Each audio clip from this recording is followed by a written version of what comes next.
ये रही एक हवेली की भूतिया कहानी, एक काल्पनिक कहानी जो आपको रोमांचित और थोड़ा डरा देगी। खंडार हवेली का राज। उत्तर प्रदेश के एक छोटे से गांव बेला के कोना में एक पुरानी हवेली थी, राजबाड़ी हवेली। लोग कहते थे कि यह हवेली 1850 के दौर की थी, जब इस पर राजबाड़ी खानदान का राज था। हवेली में काला पत्थर लगा था और उसकी दीवारें कब की चीरती जा चुकी थी।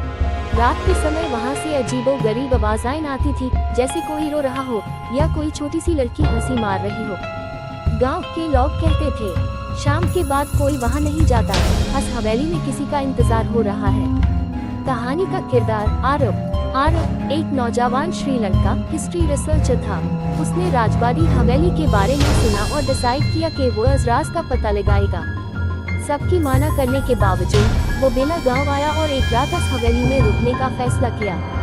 रात के 12 बजे आरव ने अपनी डायरी में लिखना शुरू किया, जब ही अचानक से एक ठंडी हवा का झोंका चला। सामने की दीवार पर एक छोटी सी लड़की की परछाई दिखी, सफेद ड्रेस में, बिना पैरों की जमीन पर तैरती हुई। क्या तुम भी मुझे छोड़ दोगे? ये आवाज इतनी धीमी थी जैसे कान के अंदर किसी ने फूंक मार दी हो। आरव का पसीना छूट गया। उसने देखा, लड़की एक कमरे की तरफ जा रही थी, वही कमरा जिसे हवेली का श्रापित कमरा कहा जाता था।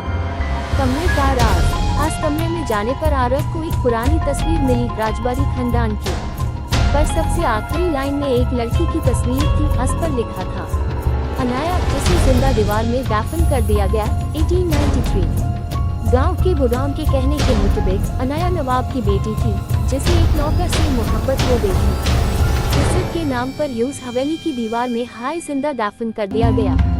तब से हर पूर्णिमा की रात उसकी आत्मा उसी कमरे में भटकती थी, किसी को इंतजार में, शायद अपने प्यार के, या किसी ऐसी की जो उसकी कहानी दुनिया को बताए। एंड अगले दिन सुबह आरव बहुत मिला। उसके हाथों में डायरी थी जिसमें लिखा था, उसने मुझे देखा, मुझे अपनी कहानी सुनाई, अब मैं जा रहा हूँ। मगर अनाया यहाँ ऐप भी है, सिर्फ सुना जाने के लिए। आज रात के बाद से आरव कभी नहीं मिला। आज भी लोग कहते हैं, अगर किसी की जिंदगी में वफा कम पड़ जाए तो राजबाड़ी हवेली की ओर न देखना, क्योंकि अनाया ऐप भी इंतजार में है, किसी अपनी की या किसी नए मेहमान के।